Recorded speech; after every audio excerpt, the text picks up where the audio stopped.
Bismillahirrahmanirrahim. Selamat sore menjelang malam ini waktu Jakarta. Saya dengan Ibu Mercy Sihombing. Halo Prof. Ya, puji Tuhan, alhamdulillah kita bisa ketemu. Saya dengan Bu Mercy merasa satu frekuensi soalnya, Bu. Yes. Akhir-akhir ini kami sama-sama punya concern, perhatian dengan bagaimana etika moral hukum saya dan etika moral di bidang pendidikan ya Bu Mercy, yang diotak-atik, diolah demi elektoral, demi pemenangan pemilu. Ya kita pasti tidak jauh berbicara bukan personalnya ya, bukan pribadinya, tapi akhirnya terkait dengan Mas Gibran Rakabuming Raka. Nah, kami akan sinergi nih, ya. Saya akan mengisi sisi hukumnya, Bu Mercy akan mengisi sisi pendidikannya. Saat ini Bu Mercy sedang menggugat di PT UN ya Bu, tentang surat keterangan ya. Bisa singkat Bu dijelaskan Bu? Iya, jadi saya kan berlatar belakang pendidik ya Pak ya. Jadi saya melihat bahwa ada beberapa keanehan dari surat keterangan itu. Yang pertama, saya melihat bahwa surat keterangan itu tidak sama sekali menyebut ijazah. Jadi kalau dibilang surat keterangan, surat kesetaraan ijazah atau surat keterangan ijazah, itu di dalam surat itu sama sekali tidak ada. Iya, ini surat keterangan untuk sekolahnya Mas Gibran yang ada di UTS Insert Sydney, yang dijadikan dasar bahwa beliau punya pendidikan setara SMA atau SMK. Iya, SMK. Jadi itu bermasalah gitu kan Bu? Iya. Makanya digugat ke PT UN. Iya. Kenapa Bu bermasalah? Yang pertama, harusnya kalau itu menjelaskan bahwa Gibran itu lulusan grade 12 dibilangnya ya, grade 12, itu berdasarkan pengalaman saya, itu harusnya mengeluarkan adalah lembaga yang menyelenggarakan grade 12 itu. Betul. Bukan kementerian. Dan satu lagi, saya searching ya, mungkin nanti Prof bisa bantu karena Prof lama di Australia. Kayaknya di UTS Insert nggak ada grade 12 ya. Saya belum sampai ke sana sih, tapi Mas Roy kayaknya udah Mas Roy Suryo ya yang udah ke sana. Dari Mas Roy Suryo juga kita dapat info bahwa grade 12 itu tidak ada. Dan terus yang kedua, sebenarnya itu program bahasa Inggris, belajar bahasa Inggris gitu. Makanya kita tunggu nih, kalau dia sekolah ijazahnya mana, kalau tidak ijazah surat keterangan lulus lah. Atau kalau yang tadi adalah kursus, sertifikat dong. Iya kan? Betul. Kalau itu kemudian disetarakan dalam tanda kutip dengan grade 12 atau SMA atau SMK, nah itu kan perlu kita cek semua kan begitu Bu. Kaitannya dengan bagaimana peraturan menterinya Bu, Ibu dengar itu, saya dengar peraturan menterinya juga diberlakukan backdated, itu gimana maksudnya? Jadi gini, kemarin kan kita pertemuan dengan di PT UN ya, pertemuan persiapan. Dengan pertemuan kedua tuh hadir tim dari Pak Menteri, jadi Badan Hukum Kemendikdasmen gitu ya. Dia menyebutkan peraturan itu, peraturan yang dipakai adalah nomor 2 Permendikbud, sekarang Permendikdasmen nomor 24 tahun 2015. Permendikbud waktu itu, 24 2015 gitu. Nah, jadi peraturan itu memang ya biasalah terinci gitu, siapa yang berhak menandatangan, terus wewenang dirjen, wewenang sekretaris dirjen gitu-gitu ya. Nah, kita cek ternyata peraturan yang disampaikan oleh pihak Kemendikbud yang Permendikbud nomor 24 2019 itu baru berlaku tanggal 8 Agustus. Padahal surat keterangannya 6 Agustus. 6 Agustus tanggalnya. Kalau 6 Agustus sekretaris dirjen sudah berwenang belum tuh menurut peraturannya? Yang saya tahu justru belum. Jadi itu benar-benar masih full dirjen. Ini berarti surat keterangan Mas Gibran yang keluar di tanggal 6 Agustus yang ditandatangani Sesdirjen itu sebenarnya dasar hukumnya baru keluar dengan peraturan menteri tanggal 8. Iya, 8 Agustus. 2 hari kemudian. Itu makin, kalau betul itu makin membuat banyak keanehan ini. Aturan-aturan kita disesuaikan dengan kebutuhan pencalonan Mas Gibran. Kelihatannya gitu ya, karena semakin kita telaah gitu ya, semakin kita serius gitu, kita melihat banyak hal-hal yang kok gini gitu. Jadi saya ulangin teman-teman, ada peraturan menteri yang itu mengatakan kalau ada surat keterangan begini yang tanda tangan Dirjen. Yes. Surat keterangan Mas Gibran itu bahwa dia setara dengan SMK itu ditandatangani sekretaris Dirjen di tanggal 6 Agustus. Iya. Peraturan menteri yang mengatakan sekretaris Dirjen bisa tanda tangan itu menurut kajian Ibu Mercy itu baru terbit tanggal 8 Agustus, 2 hari kemudian. 2 hari kemudian. Iya, benar. Berarti surat keterangan Mas Gibran kalau dicek dengan kronologis waktu itu tidak sah dong, karena ditandatangani oleh yang belum berwenang dong. Ya karena itu kita datang ke PT UN gitu loh. Artinya kita mau benar-benar mau meminta kementerian membuka ini semua gitu. Bisa aja kan kita yang salah persepsi, bisa kan gitu. Betul. Jadi itu sebabnya sekarang Ibu Mercy mengajukan gugatan ke PT UN. Yes. Objek gugatannya, objek TUN namanya, itu surat keterangan yang dikeluarkan oleh Kementerian Pendidikan dan Kebudayaan ini yang menjadi dasar bahwa sekolah Mas Gibran di UTS Insert Sisne itu setara dengan SMK, SMA sederajat begitu. Iya, itu juga menimbulkan pertanyaan karena suratnya bunyinya adalah yang bersangkutan mempunyai pengetahuan.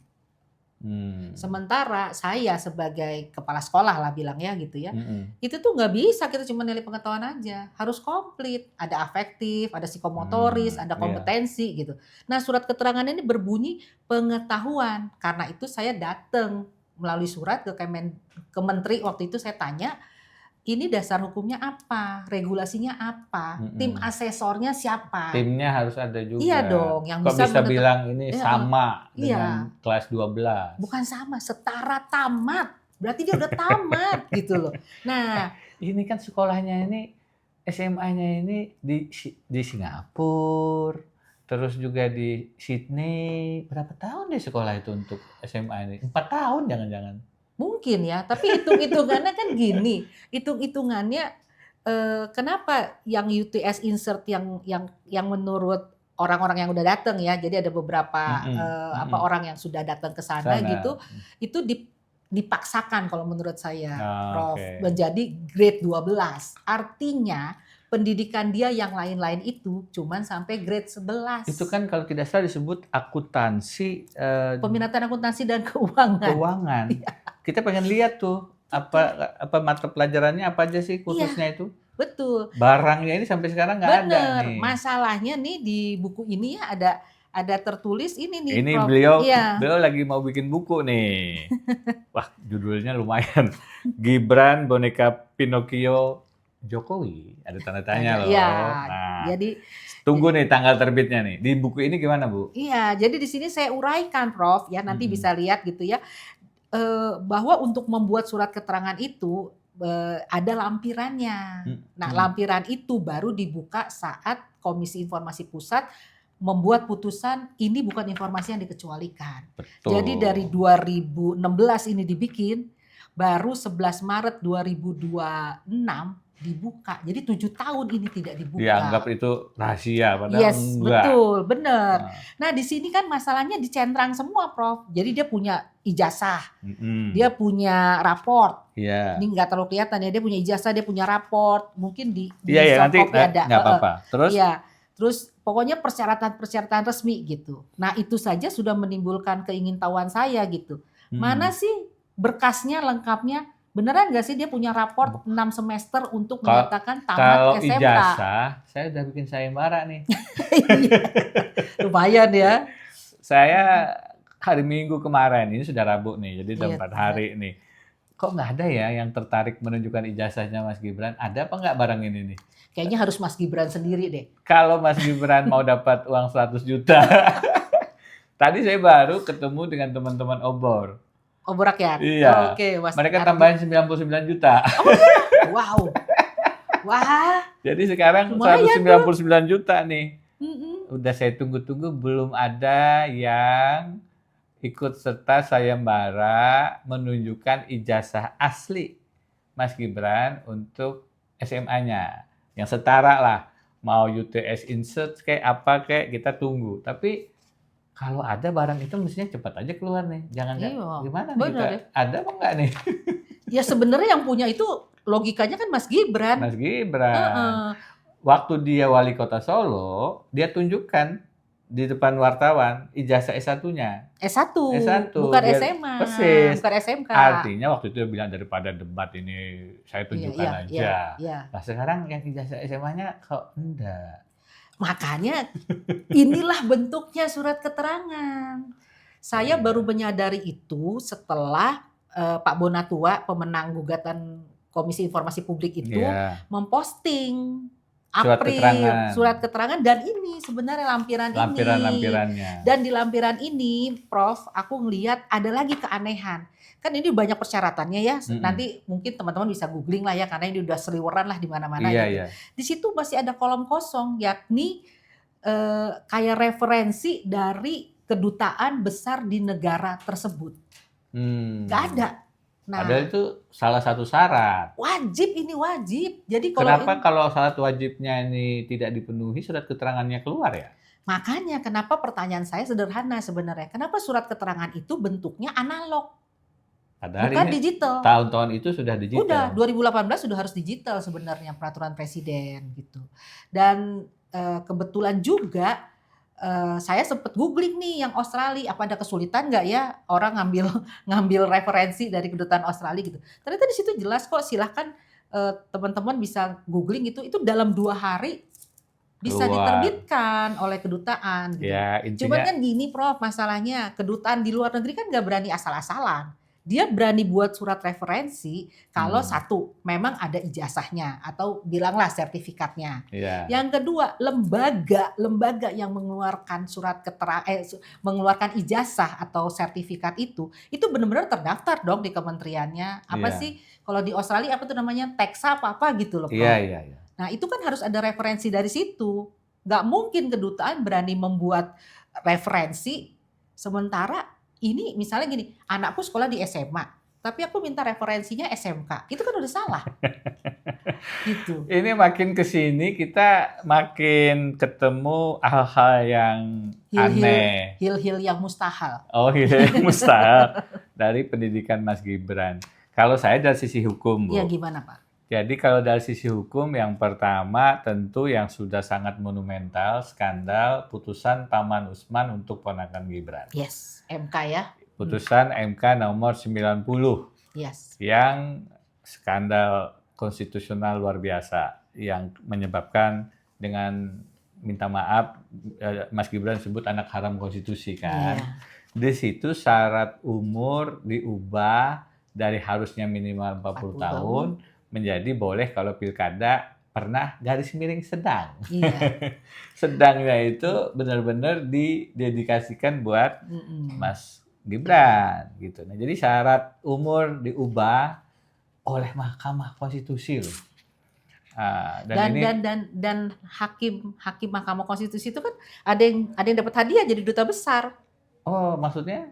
Kan kita tahu cuma Paman Usman aja kan. Iya, Tapi kan sebenarnya yang real memutuskan itu yang saya baca nih. Saya bukan politikus loh, Prof. Iya. Itu kan ada 3 tuh sebenarnya yang pasrah. Salah satunya itu dapat hadiah tuh jadi duta besar. Oh begitu. Tapi poinnya syarat umur diubah oleh lembaga yang namanya Mahkamah Konstitusi. Yes. Untuk orang yang belajar hukum tata negara ini luka sejarah yang mendalam buat saya. Betul. Yang kedua saya baru minggu lalu tahu bahwa ada peraturan KPU yang terbit seminggu sebelum putusan 90 Mahkamah Konstitusi. Jadi putusan MK itu 16 Oktober 2023. Di tanggal 9 Oktober 2023 dikeluarkan peraturan KPU oleh Ketua Hasyim Asyari yang sayangnya kemudian diberhentikan karena masalah asusila. Ditandatangani peraturan KPU nomor 19 tahun 2023. Diundangkan 3 hari sebelum putusan Mahkamah Konstitusi tanggal 16 Oktober. Kayaknya strategi banget ya. Di dalamnya ada pasal 18 ayat 3, Bu, yang bunyinya kurang lebih begini. Calon yang tidak bisa menunjukkan ijazah SMA atau sederajat bisa dikecualikan. Nggak harus menunjukkan kelulusan ijazah SMA-nya.